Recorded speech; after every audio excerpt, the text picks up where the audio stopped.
Yalda, the first question that I usually ask my guests is, how has your faith, in whatever way that you think about or conceptualize the word faith, shaped who you are and what you do in the world? I think, certainly faith has played an important role in my foundation, in my values, in my upbringing. And this strong sense of social justice and equality, human rights for all, that has certainly always been a part of who I am, my upbringing, the foundation of my home and my childhood. And I think also growing up and as an adult, I've realized the importance of gratitude and really kind of knowing that I'm in a very privileged, blessed position, and that life could have been very different. You know, if my parents hadn't made certain decisions, my life today could have been very, very different. I could have been like the millions of Afghan women, prevented from working and getting an education and having the prospects of a better future. But I do think that if you have an understanding of that privilege and then sort of put that out there and an awareness of that privilege, I think good things come your way, and you can project that onto the universe or the world or whoever, and I think so. I do think it's certainly played a hugely important role in who I am today.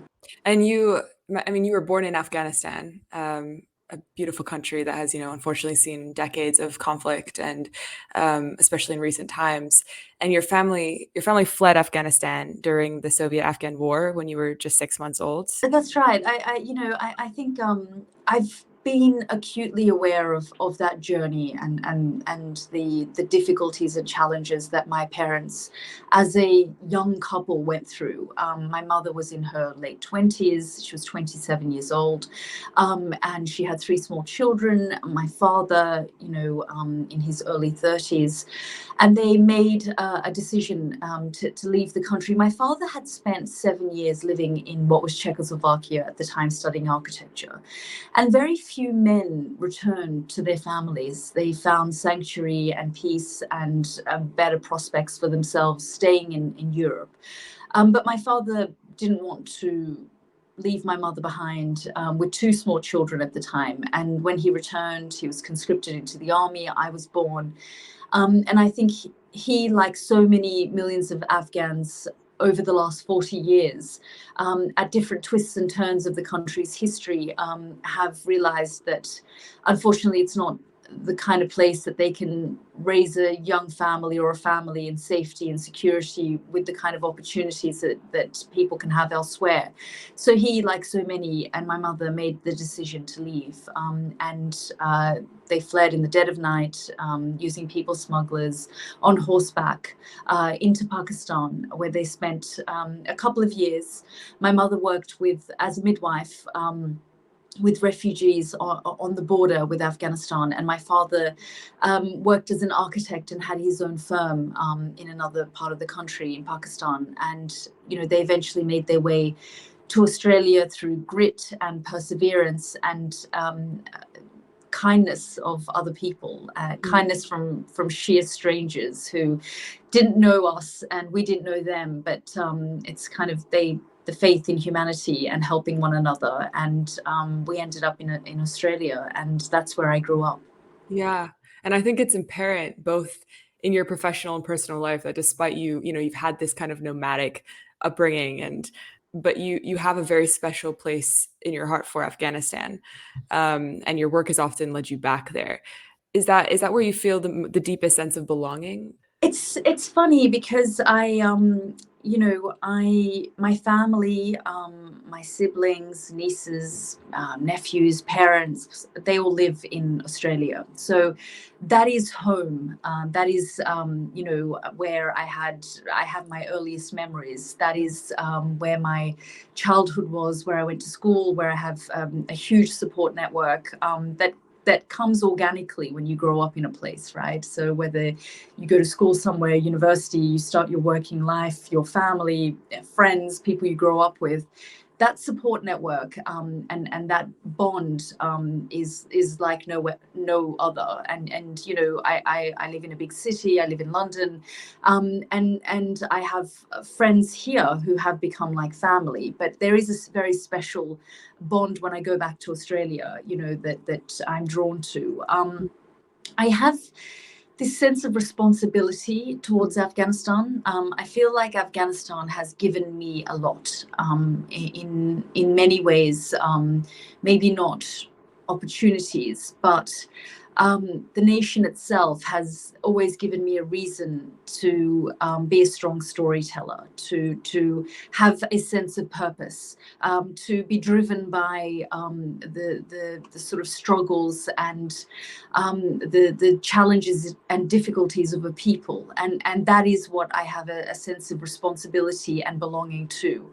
That, you know, when you grow up in a very, very peaceful country like Australia, where the biggest crisis is, you know, bushfires or the weather or a political crisis, that you can have a hung parliament with no government for weeks and weeks and things still move. That is a symbol of a society that is greater than any government, you know, or any political system, that it still moves, and there's a very strong sense of community, and we saw that very much during COVID as well, and a sense of belonging. But Afghanistan I'm drawn to because of this huge sense of responsibility that I have towards the nation and then to the people. Yeah, and you've taken that sense of responsibility and transformed it into this illustrious journalism career. Can you recall a particular moment or event that sparked your desire to become a journalist? I think always I've, you know, whenever I go back to my parents' family home that I grew up in, and I go into the garage and I go through old diaries and books and notepads, I find, you know, the 7-year-old me talking about wanting to be a journalist. And my parents really encouraged that as a child. You know, they saw this passion I had, and this love I had for storytelling, for news, for documentary filmmaking. I didn't quite understand what it all was and what the process was, but I was interested in it very much. And you know, I looked up to certain journalists in the country, and I was drawn by what they were doing, going to these faraway places and drawing, shedding light on certain issues and stories. So they really encouraged that and harnessed it. And so from, you know, the age of 14 or 15, I was writing for the local paper. You know, by the time I was 21, I had taught myself how to use a camera, and I traveled to India and then Afghanistan, and filmed stories that I took back to the TV network that I was doing work experience for, and said I had done this during my holidays. So, you know, I lived and breathed it, and I still do, very much so. When young journalists ask me how you know they can develop their careers, it really has to be the love for the story and living and breathing it. You know, I think that is the number one key to not getting disgruntled by the nature of this business. Like so many other jobs, it has its frustrating moments, Yeah. but it's yeah, I feel privileged and blessed every day to be doing something I love. Yeah. And you are now the BBC World News chief international correspondent. I think I've got that title right. And you are one of the most well-known faces in broadcast news today. What was your like starting point? Yeah, I think that I really believe in in finding your point of difference. You know, for me, it was the languages I spoke, Mm. the taking something that was slightly different. You know, I was a girl from Sydney, but I had this whole other backstory, and I had, you know, this family that had this story, and I went off to Saturday school, Afghan school on a Saturday, where I was taught to read and write and have a better understanding of the culture, and I despised every minute of it because I wanted on a Saturday not to go to school. I did it 5 days a week, and as a child I just thought every Saturday my younger sister and I would have a tummy ache, or we would find reasons not to go to Saturday school. But I'm so grateful for it now that I learned the language, and I was able to then take all of that in my journey as a journalist and really make it something that was an asset. I think sometimes people see the differences that they have, and see it as maybe a negative thing, but actually you can use that to tap into a whole world that some other people might not have access to. It was that, and it was also I was willing to lick stamps if I had to, make cups of tea if I had to. I just wanted to be in an environment where they were doing the job. And in those days, when I was in my early 20s, it wasn't sort of digital newsrooms. Everything was on VHS. And I remember spending weekends transcribing, 15, 20 VHS tapes for the journalists. I would take them home and I would use my parents' VCR and I would just type, and I would sort of do these transcriptions. Now, no one was paying me, no one was asking me to do it, but I just wanted to see how they filmed things, have an understanding of how they interviewed, really get a sense of what makes a good interview, what makes a strong interview, how do you put a story together, how do you film it, what is the raw material before it's slick and polished, what is it that they're doing behind the scenes. And I was getting all of that, I was absorbing it, and I did that for at least a year, where it wasn't just transcribing these tapes, but I would do research for them as well. They would dump piles and piles of documents on my desk and say, see if you can condense this. And I would condense all of that. I would read through it all weekend, and then I would condense it into a couple of pages.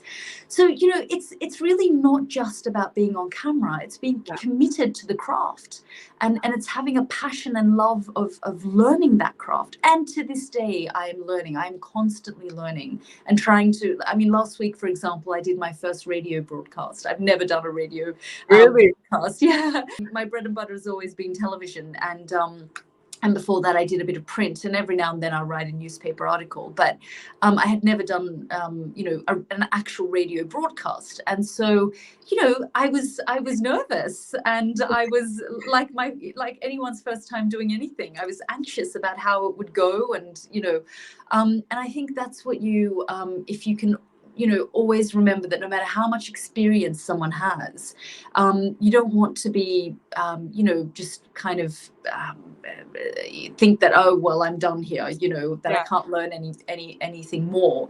I think there's always room. And when you stop learning, then it's time to move on. Yeah. How did your radio broadcast go? I got a really good feedback. No one noticed it wasn't my first time. Yeah, I'm sure compared to television, radio was a piece of cake, but yeah, it's very, very different. I want to just go back to Afghanistan, because you've been, working there and covering it for the past 15 years. And it was, as you know, it was just devastating to watch the swift recapture of Afghanistan by the Taliban back in August. And to know that thousands of young women and girls are not able to receive an education, at least for the moment, despite the fact that, this group has tried to rebrand itself as more inclusive and progressive. And as someone who in some ways has dedicated her life and career to this country, particularly to the women and girls of this country, and you just said you feel like you have a sense of responsibility almost, and it must be especially gut-wrenching for you to watch this unfold, not knowing what's going to happen next. What is the situation like on the ground right now for Afghan women and girls? Yeah, so just to, put it in perspective, when I was 12 years old and the Taliban swept to power, I remember spending days and nights doing school assignments on the fact that girls couldn't go to school. No girls were allowed to go to school in Afghanistan in the 90s when the Taliban first came to power. So when In 2001, millions of girls returned to school for the first time after being denied for 5 years under the Taliban rule. There was this sense that almost like it was the end of that period in Afghanistan, that this was a start of something new again for the country, renewed hope, renewed abilities to have dreams for the future. So many women and girls who'd been denied so much were suddenly given opportunities, and it wasn't perfect, and it wasn't, a system without its flaws, but given what the country and the people had been through, the civil war and then the rule of the Taliban, this was going to be a new age of hope. And for 20 years, the women and girls in Afghanistan had an idea of the possibilities for them, that they were able to come to the United States, for example, on scholarships and learn and study and get an education, knowing full well that their mothers had been denied that right by the Taliban in the 90s. Many women who were school age in the 90s are now mothers, and who probably never dreamed of the fact that their daughters would today be in a position that they were in, that they are being denied the right to learn, to get an education. Now, Afghanistan today is the only country on the planet which is preventing teenage girls from going to school. Now, what that means is that a whole generation is going to be wiped out, denied the right to learn, to get an education, to have dreams for a better future for themselves, to get a job in their chosen field. And we take for granted the basic human rights that we have, that we have to learn, to have an idea of what's going on in the world. And what baffles me and what is so gut-wrenching is this concept that somehow education has been politicized in the country like it's some kind of privilege. It is the most basic of human rights, and it should be afforded to everyone. And the fact that this one country is stopping girls from getting an education, and the world is not more outraged, even though they spent billions supporting these girls and women. And some people say, well, this is not our problem, it's not our war. But you were there for 20 years and you invested in that country and these women. And in fact, these women were your partners and these girls were your partners in that conflict. And you said to them, go out on a limb, stick your neck out, dream big. We'll fund you, we'll support you, we'll sponsor you, we'll back you. And then in the end, we abandon and betray you and say, well, we leave you to these men to decide your fate. And I think that is particularly heartbreaking to watch. Yeah. And you've spoken with several of these men, of Taliban members. In fact, one called you on air not too long ago. What is your honest feeling and sentiment around whether this group is going to actually live up to their promises that they've made to women and girls, to let them learn, to let them rejoin the workforce? Because right now these promises seem fairly empty. Yeah, and I think it's a mixed bag. I think they have seen the investment in the country in the last 20 years and the progress that was made, and they are now running the country, but they're struggling to transition from an insurgency into a government. And I have spoken to several who say this is not going to be 90s Afghanistan. They've learned some lessons. But the fact that they can't do something as basic as decide on whether they should allow girls to go to school or not, is worrying, because what about the bigger decisions? Something as basic as this should be a no-brainer. Girls going to school should not be something that's such a big decision for the movement. What about the safety and security of the country, the region, and the world? If the Taliban have promised that it won't be used by outside groups as a terrorist base or sanctuary, which is the reason why, the US-led invasion took place anyway in 2001, because following the 9/11 attacks, Afghanistan wouldn't hand over Osama bin Laden and members of Al-Qaeda. And so the United States invaded the country, and that's why we are where we are. So they have promised, based on an agreement with the United States that was signed in Doha in Qatar, that they would not allow Afghanistan to become a sanctuary for terrorists. But if they can't, within a movement, decide on something as basic as girls' rights to an Mhm. education, which in turn, by the way, means that the international community then prevents them from getting access to aid and other support, if they can't even figure that out, how on earth are they going to figure out the really big issues, the serious issues like security and terrorism of the country and the region and the globe? Yeah. Yeah, and as you well know, I mean, these stories, these conflicts, these humanitarian crises tend to stay in the mainstream news cycle for a month or two, just like Afghanistan, and then they're often forgotten, and people move on because we're human, because we have limited attention spans. But you've really tried on your show to touch on these quote forgotten conflicts and issues like Afghanistan, like Yemen, like Lebanon. And these are ongoing conflicts and crises, yet so many news outlets don't keep talking about them after the general public has seemingly moved on. Why is it so important to you to keep talking about them? I think that, as you say, the news cycle is so fickle, and we decide for the public and the audience how much they can digest, how much they can take. And actually, I think that underestimates the audience and their care factor.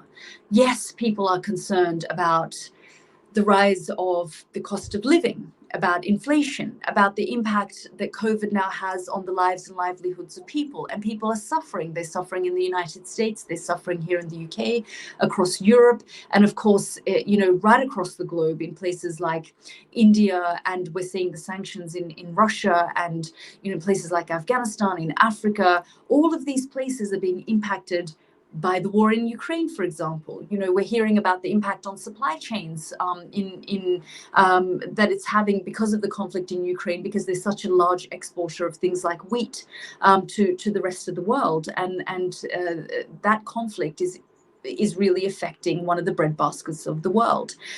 But for me, it's so important to keep coming back to these people who don't have a voice, who don't have a platform, who don't have reporters who assume that a story is necessarily sexy or not, and therefore, but the war rages on in those places, and people and children and women and the most vulnerable continue to be impacted, whether that's Syria, which is now in its 10th year, whether that's Yemen, that's going through one of the largest humanitarian famines and crises in the world. Myanmar, we indulged in the coup there, and then we moved on after a couple of weeks. Afghanistan were engaged with for a few weeks, and then when the United States withdrew, we knew that the curtains were down, and I knew that would happen. And that's why I sort of made a point of being very vocal that this, just because the 31st of August, the United States was going to withdraw, doesn't mean that our interest also goes with it. Mm. And so for the last 9 months, I've attempted on my show, using social media, to really try and draw as much attention to it as possible, whether that's counting the number of school days that girls can't go to school, or drawing issues on other things, or through my foundation, where we've created opportunities for those young people who left Afghanistan, fled, to study in the United States or study here in the UK. In fact, we've created 250 scholarships now for Afghan students across the United States. And so, they've been driven out of their own country, but that doesn't mean the world should end for them, and the prospects and their chance at a better life should end too. That they can come to places like the United States and Europe and elsewhere, and try and make a better life for themselves. Yeah, your foundation is so cool, so amazing. When I think about modern day journalists who are women, and there are plenty of incredible ones to choose from, I think actually I read a statistic recently saying that women today, there are more women today who have degrees in journalism than men, but more men have bylines than women still.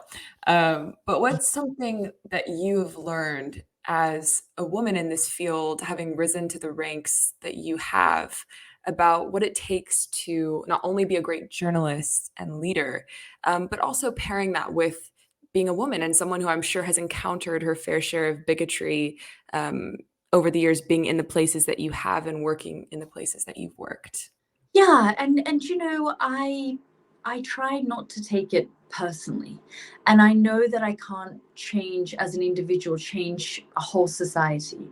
But perhaps through my actions and perhaps through an understanding, a deeper understanding of, maybe that comes from a place of ignorance because they haven't dealt with someone from somewhere else, or a woman, and therefore it's just a sort of a level of ignorance, you know, rather than kind of assuming that they are sexist or have a particular problem with my gender. And in fact, I use it to my advantage. You know, in places where the men don't want to talk to me, I say, okay, let me speak to the women. You know, and I get access to women and places that my male colleagues don't.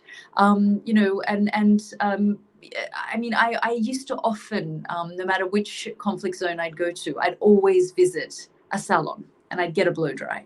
And it was there that I would meet extraordinary women who, behind the curtains and behind the scenes, would be, you know, getting their hair done, and interacting with other women and talking about the issues that affect them on a daily basis, whether it's childcare issues or marital issues, or, you know, what they want from their life. And ultimately, I realized that people come from all walks of life, but their dreams, their aspirations, what they want for their families, what they want for their own future, is very similar. And you know, people can come from incredibly disadvantaged societies, but you know, issues around family and how to deal with certain issues is always there, no matter where you're from. And life goes on, whether it's in a refugee camp or whether it's in an impoverished community. I remember covering the Nepal earthquake, and 8,000 people were killed in the earthquake. And I went to one area on the outskirts of Kathmandu that was completely flattened. There were no homes left. Many people were killed in the community, you know, and they had very little left. And I was looking at this kind of almost like this flattened environment and space. And then as night fell, suddenly they had put up tents and shelter and tarpaulins, and they had figured out how to find food and fire to keep their children warm. And you know, you just realize that actually human beings are incredibly resilient, and even in tragedy they find meaning and hope and ways to survive. And I think that's a lesson that I have learned through my work. And that, you know, that doesn't mean that when I come back to the safety of my own environment, I sort of say to my friends, oh, no, sorry, I've just seen all of this and I can't talk to you about your issues. I actually thoroughly enjoy hearing what they're going through and what, you know, what the latest is there. And that to me is kind of comforting, and I find comfort in that. You know, sometimes people talk about, oh, well, that's a first world problem. No, actually, it's all relative. It's our issues, you know, and we have to deal with whatever issues we have. And so, yeah, I think a lot of lessons in my journey as a journalist, and I hope many more. Yeah, when I was in Zaatari camp in Jordan, I was amazed at just how many young women wanted to talk about their crushes. Yes, exactly, very Right. much so. And showing me pictures and you know, and all of that sort of stuff. Their crushes, who they want to marry, and what they want to do in their careers, what aspirations they have. Yeah. You know, it's conversations you could be having in New York City or in London. And you have such a unique insider's view into the current state of our world, a view that most people don't have.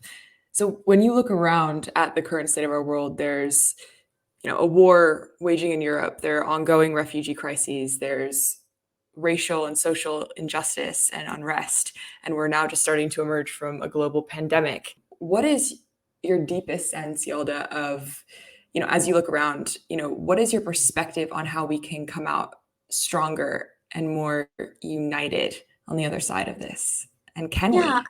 you know, I think that we are so. divided in our views, and we're sort of tearing each other and ourselves apart, whether that's within families, within communities, driven by differing political views that then becomes toxic on things like social media. And actually there are a lot of families and people hurting. Having said that, we are also living in perhaps the best period in history, right? More Mm, people are out of poverty.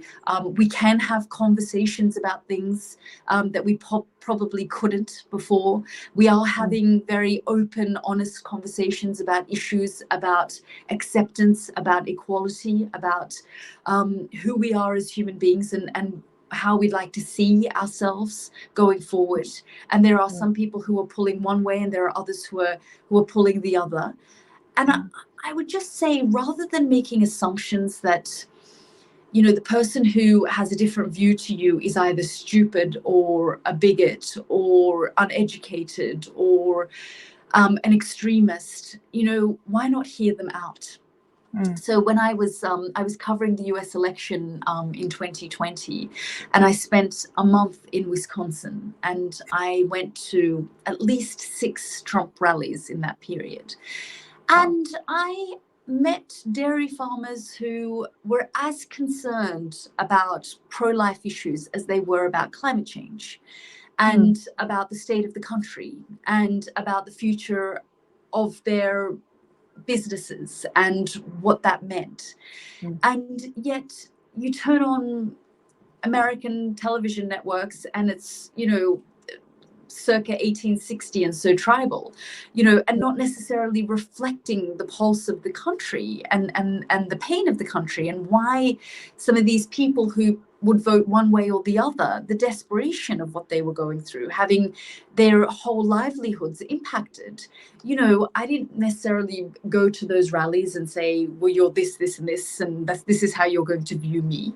I had very long and meaningful and thoughtful conversations about their issues and what they're going through and what impacts them. So I do take issue then when I go elsewhere and people say, oh my God, how could you have gone there and spent time, and how awful was it? And it's like, no, actually, because I come from an immigrant background, and I was raised in a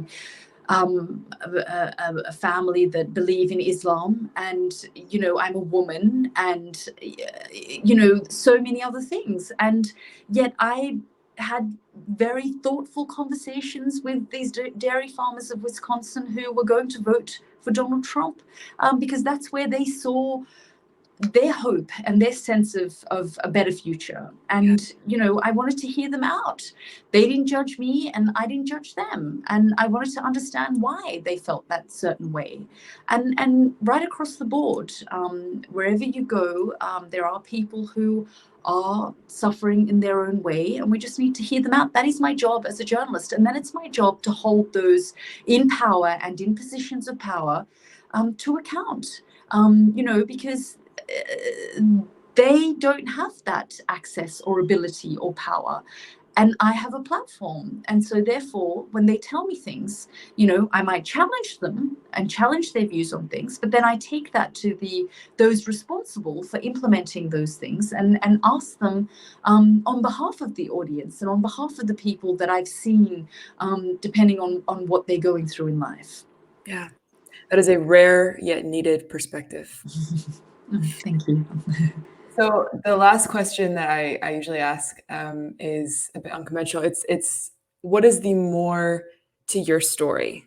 So this podcast is called More to Her Story. The nonprofit that I run is called More to Her Story because there's more to everybody's story, kind of what we were just speaking about, what you were just speaking about, than what we can see on the surface. What is the more to your story? I think the more to my story is that ultimately I have a lot of faith in humanity, and I see the ugliness of war and conflict and what we do to each other. Um, but I do believe that ultimately,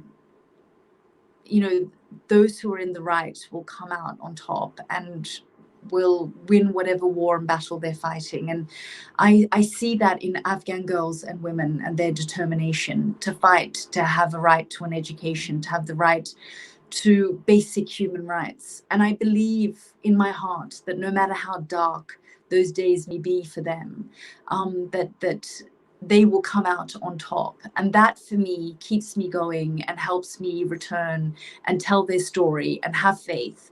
Even when it doesn't feel that way, I know that something will rise from the ashes. And so that's what